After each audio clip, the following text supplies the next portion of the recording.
Hello everyone, welcome back to my channel score max 6 to 10 class 10 math NCERT chapter आज start किए हुए नया chapter है triangle. Arithmetic progression अभी बचा हुआ है, उसको हम धीरे धीरे कंप्लीट करेंगे। कुछ बच्चे का था सर अगला चैप्टर पढ़ाइए, अगला उसको भी पढ़ाएंगे। अभी इसको नया चैप्टर स्टार्ट कर रहे हैं। देखिए स्कोर मैक्स 6 to में यूट्यूब पर भी मिल जाएगा, इंस्टाग्राम पे भी। ट्रायंगल स्टार्ट किए, एक्सरसाइज 6.1 है।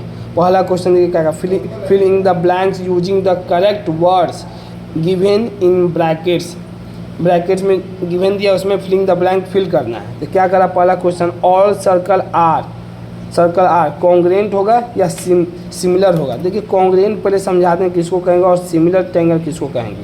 Congruent the same shape and the same size. अब देखिए सबको पता है, इसी में प्रॉब्लम है, सेम शेप और सेम साइज किसको कहेंगे। तो देखिए आपको पहले कॉन्सेप्ट क्लियर करते हैं। देखिए पहले एक ट्रायंगल बना दी ए बी सी, दूसरा ट्रायंगल में डी ई एफ। तो पहला का साइड ए बी 3 दिए हैं, बी सी 4 दिए हैं और सी ए कितना 5 दिए हैं, और डी ई 3 दिए हैं, ई एफ 4 दिए हैं और डी एफ 5 दिए हैं। एंगल देखिए ए का कितना दिया 70, डी का भी 70, बी का 60, ई का 60 और सी का 50 और एफ का 50। तो क्वेश्चन हमसे कह रहा है कि कॉन्ग्रेंट और सिमिलर क्या है ना। तो पहले हम समझते हैं सेम शेप किसे कहेंगे। देखिए सेम शेप का मतलब होता है ना, देखिए यहाँ पर समझाना चाह रहे हैं आपको कि एंगल बराबर होना चाहिए।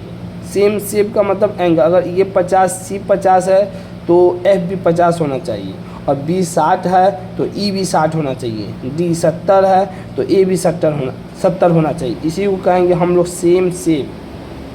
और दूसरा इसमें कह सेम साइज किसे कहेंगे। सेम साइज का मतलब इसकी लंबाई, ए बी अगर 3 है तो डी ई भी 3 होनी चाहिए, और बी सी 4 है तो ई एफ भी 4 होनी चाहिए, और ए सी 5 है तो डी एफ भी कितना होना चाहिए 5 होना चाहिए। तो अब देखिए, तो अब ए बी सी क्या हो जाएगा, कॉन्ग्रेंट डी ई एफ के। देखिए यहाँ पर लिख दिए हैं, आपको पार्ट बाय पार्ट कन्फ्यूजन ना हो। सेम साइज का मतलब ए बी 3 है तो डी ई भी 3 है, बी सी 4 है तो ई एफ भी 4 है, और ए सी 5 है तो डी एफ भी 5 है। तो सेम साइज हो गया, मतलब लेंथ बराबर होना चाहिए। एंड और मतलब वो दोनों होना चाहिए।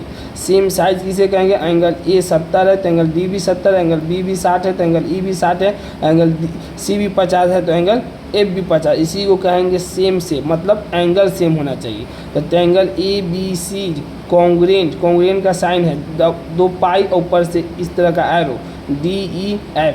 इस तरह का एरो इंडिकेट करता है कि सेम साइज है, और जो 2 एरो इंडिकेट करता है, जो 2 लाइन पड़े हैं जैसे ये और ये हो गया 2, इसका मतलब हो गया कि सेम साइज है। और 2 जो पड़े हैं सेम शेप है, अब 2 ये लाइन पड़े तो सेम साइज है। इसी को क्या बोलेंगे, कॉन्ग्रेंट। अब दूसरा इसमें कहा सिमिलर किसे कहेंगे। सिमिलर कहते हैं the exact same shape. Shape तो एकदम सेम होना चाहिए, but not necessary the same size. जरूरी नहीं है कि साइज क्या हो, सेम ही हो। सेम शेप का मतलब जैसे ए बी सी और D E F same shape होना चाहिए। मतलब एंगल ए 65 है तो एंगल डी भी 65 होना चाहिए, एंगल बी 40 है तो एंगल ई भी 40 होना चाहिए। और अब बस सेम साइज सेम नहीं होना चाहिए। जो ही नहीं कि ये 10 हो तो ये भी 10 हो, और बी सी 16 हो तो ई एफ भी 16 हो, जो मगर कॉरस्पॉन्डिंग रेशियो सेम होना चाहिए। सेम कॉरस्पॉन्डिंग रेशियो का मतलब आमने सामने का रेशियो। जैसे 5/10 लिख दिए, फिर 8/16 लिख दिए, फिर 6/12 लिख दिए, तो 5 दूना के 10, 1/2 1/2 1/2। इसमें ध्यान रखना है कि एंगल सेम होगा, मतलब शेप सेम होगा, मतलब एंगल जो होगा एंगल सेम होगा, बट साइज सेम नहीं होगा। इसी को हम लोग क्या बोलेंगे, सिमिलर ट्रायंगल बोलेंगे। अब क्वेश्चन पर आते हैं, क्या करा, ऑल सर्कल्स आर। पूरा सर्कल जो है, जितना भी सर्कल है, मान लीजिए एक छोटा है, एक बहुत बड़ा है, एक उससे भी बड़ा है, क्या सब कॉन्ग्रेंट होंगे, सबका शेप सेम होगा? ऐसा तो नहीं है।